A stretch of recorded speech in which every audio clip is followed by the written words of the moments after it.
Pernah baca tulisan stroke di kamar mandi? Ada tak tulisan stroke di rumah makan? Ada? Tak ada. Yang ada stroke di kamar mandi. Kenapa stroke di kamar mandi?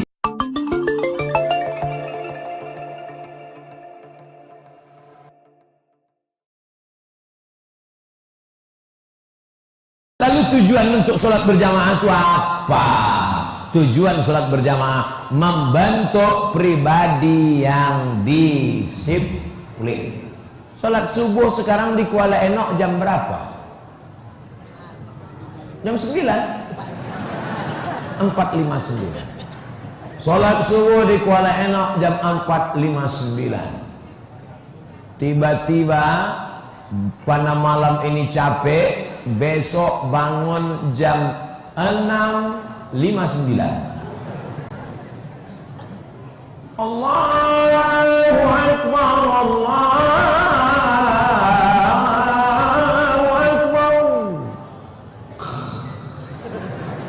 As-salatu khairun minan naum. Tarik selimut. Pas bangun jam tengok 6.59. Maka dalam Islam inna salata kanat 'alal mu'minin kitaban mauquta. Salat sudah ada limited, batas waktu. Kalau sudah keluar dari waktu itu maka salat tidak lagi diterima Allah. Kalaupun dilaksanakan namanya qobok. Qobok itu mengganti, bukan kobok cuci tangan. Qobok. Jadi tidak bisa digeser. Jangan digeser-geser. Inilah dia yang saya katakan disiplin waktu. Cerita masalah disiplin waktu, tanya dengan bapak-bapak polisi kita, tanya dengan bapak-bapak tentara kita. Mereka kalau sudah diundang, besok upacara jam 8, siap. Maka siapa yang paling disiplin? Kita diajarkan dengan sholat disiplin. Kalau sudah masuk waktu, tidak ada alasan, mesti. Andai khotib terlambat datang, apakah ditunggu? Tidak. Saya berapa kali terlambat datang, tak ada mereka nunggu. Langsung aja mereka. Allahu Akbar, Allahu Akbar. Begitu saya sampai, wah, udah disalib sama muazzin. Kenapa? Karena kita diajarkan disiplin waktu, on time. Sholat disiplin waktu, puasa juga begitu. Puasa kalau sudah masuk waktu imsak, itu dia jam 4.49 imsak berbunyi,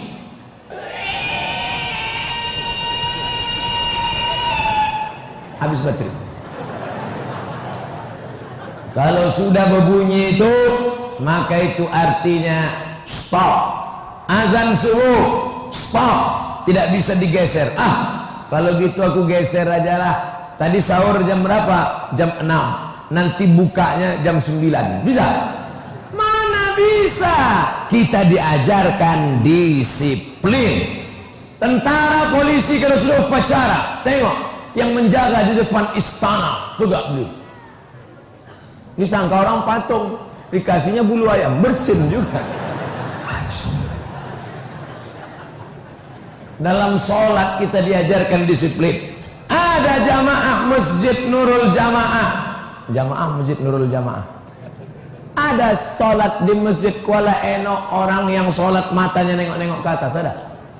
Mana ada? Kalau sudah sholat disiplin, tengok tempat sujud. Allahu Akbar. Mana ada orang di Kuala Enok sholat nengok? Oh, banyak juga jamaah. Cantik lampunya. Wah, ini nampaknya Sunda pelakon ini. Apalagi tadi kalau sholat isya, imam di sini, ini dipasang, tengok sini, wah, ganteng juga Ustaz. Maka sholat di depan itu, makanya tidak boleh mata jelalatan. Dan yang paling bagus sholat itu pakai baju polos, baju putih. Kalau hitam, hitam sekalian. Ini pakai baju tertulis. Emang masalah buat lo? Nggak mau mendagang. Allahu Akbar, tengok. Disiplin. Gatal. Disiplin. Dulu kita kalau upacara waktu anak-anak pramuka, siap, gerak. Gatal. Mana berani menggaru? Sholat juga 3 kali harakah ajnabiyah batal sholat. Segatal-gatalnya sekali. Gatal juga. Gatal juga. Keluar pergi kau cari obat kurap.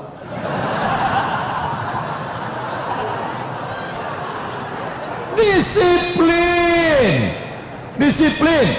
Orang yang dalam keadaan sholat tiba-tiba batal wudhunya, disiplin. Saya dengan segala kehormatan tidak membanggakan diri keluar, walaupun kau ustaz, kalau sudah batal wudhumu keluarlah engkau, ditahan tak juga tetap. Maka keluarlah. Disiplin. Oleh sebab itu diajarkan disiplin. Kuku potong pendek. Disiplin. Karena kalau kuku panjang, air wudhu tak masuk ke kulit. Kebersihan dijaga. Ini sekarang banyak anak-anak gadis perempuan kuku hitam. Di atas black kutek, di bawah black daki. Hari apa potong kuku? Hari Jumat. Potong kuku bersih. Dulu di sekolah diperiksa. Dulu di sekolah dipukul pakai mistar penggaris dari kayu. Kalian beruntung nak dilindungi Komisi Perlindungan Anak. Kami dulu tak ada dilindungi. Dipukul pakai rotan, melepak, batang sapu, lekak. Balik ke rumah ngadu, mak, aku tadi dipukul, mau aku tambah lagi. Sekarang dijewer sikit aja, ngadu ke rumah, kumpul semua, tangkap. Makanya anak-anak sekarang banyak jadi hantu. Lelaki yang dimuliakan Allah Subhanahu wa taala, disiplin. Kuku pendek dicukur. Apa itu yang dicukur? Bulu ketiak dicabut. Bulu ketiak tak boleh dicukur. Kalau dicukur tumbuhnya kasar. Disiplin. Apa disiplinnya?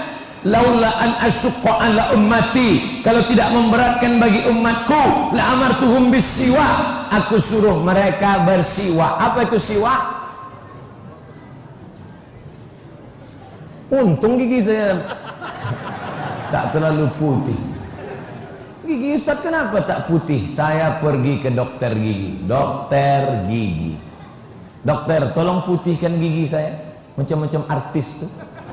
Begini kan ya, buka pak, buka pak. Pak Ustadz, mohon maaf, gigi Ustadz tidak bisa lagi kami putihkan. Kenapa? Saya bilang, ini gigi jenis gading. Ada gigi itu jenis gading. Jadi gading itu agak-agak kuning dia. Bukan saya tak gosok gigi, saya gosok gigi. Jadi saya termasuk mendapat takdir yang dapat gigi gading, tak dapat gigi putih. Badan pun gitu juga. Datang saya ke dokter, Pak dokter, apa makanan biar supaya gemuk Pak dokter? Ustadz minum SKM. Apa itu? Susu kental manis. Pagi segelas, siang segelas, malam segelas. Berapa lama? Sebulan, nanti naik. Saya minum sebulan, timbang, tak naik-naik. Saya tanya, Pak dokter, saya sudah minum kenapa tak naik? Ustadz terima saja, ini takdir Allah Subhanahu wa ta'ala. Yang penting saya sehat. Ini saya jelaskan betapa kita diajarkan disiplin. Makan, kulu, makanlah, silakan. Tapi yang kau makan jangan bau-bau, busuk-busuk. Man akala basolan, siapa yang makan basol, bukan risol, basol, basol bawang merah, bawang putih, nggak gosok gigi, langsung ke masjid. Ayatnya kul a'udzu birabbin nas. Kawan di sebelah kunang-kunang. Makanya gosok gigi, mandi, mandi. Sebau-baunya, semalas-malasnya, paling tidak mandi seminggu sekali. Hari Jumat itu orang yang memang udah pantang, kalau mandi peletnya hilang, itu tetap mandi. Tapi yang paling bagus adalah mandi tengah malam. Dari maghrib ke jam 12 jangan mandi, penyebab rematik. Tapi dari jam 1 sampai subuh bagus mandi. Dan mandinya diajarkan Nabi. Gimana mandi yang baik? Baca tulisan stroke di kamar mandi. Pernah baca tulisan stroke di kamar mandi? Adakah tulisan stroke di rumah makan? Ada? Tak ada. Yang ada stroke di kamar mandi. Kenapa stroke di kamar mandi? Karena orang ambil air dingin langsung disiramkan ke kepala. Karena kulit kepala merasa dingin, otomatis darah naik ke kepala untuk memanaskan suhu kepala. Ketika darah menyembur dari jantung, darah menyembur dari jantung naik ke kepala, saluran paralonnya macet karena kolesterol. Coba hidupkan keran air, gulung pipanya, apa yang terjadi? Pecah pembuluh darah di kamar mandi. Gara-gara mandinya tidak ikut cara mandi yang diajarkan Nabi Sallallahu Alaihi Wasallam. Gimana cara mandi diajarkan Nabi? Ambil air, siram sebelah kanan dulu dari bawah. Karena otak ada otak kiri, ada otak kanan. Otak-otak Pak itu di atas piring.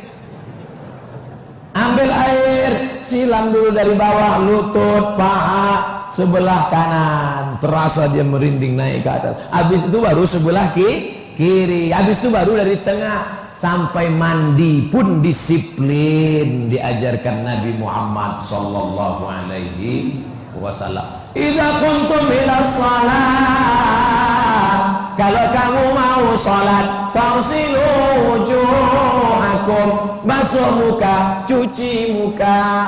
Tapi sebelum cuci muka, tidak boleh memasukkan tangan ke dalam ember.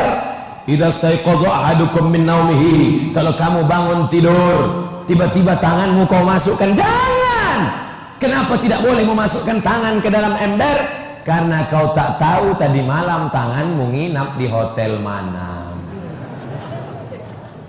Ambil gayung, bersihkan dulu tangan, barulah masuk ke dalam. Setelah itu baru berwudu. Jangan lupa masukkan air ke mulut, ke hidung. Kenapa air masuk ke hidung? Untuk menarik istinsak. Kenapa ditarik ke atas? Karena jantung menyemburkan darah. Darah naik ke otak membawa oksigen. Oksigen kalau kurang ke otak, stroke ringan, mati sebelah. Maka untuk membantu naiknya oksigen ke otak, dihirup air. Makanya siapa yang flu pilek, cobalah flu pilek, ambil air. Insya Allah meleleh air mata saking sakitnya. Tapi setelah itu plong. Kenapa? Karena dia satu saluran, telinga, hidung, tenggorokan. Siapa yang mengajarkan ini? Wa ma arsalnaka illa rahmatan lil alamin. Andai ada orang yang mendengar ceramah ini lalu diamalkannya, maka dia manfaatnya rahmat bagi badan dia, terselamat dari penyakit hidung, selamat dari flu, selamat dari kurang oksigen, selamat. Amalkan saja ajaran Nabi ini dengan disiplin.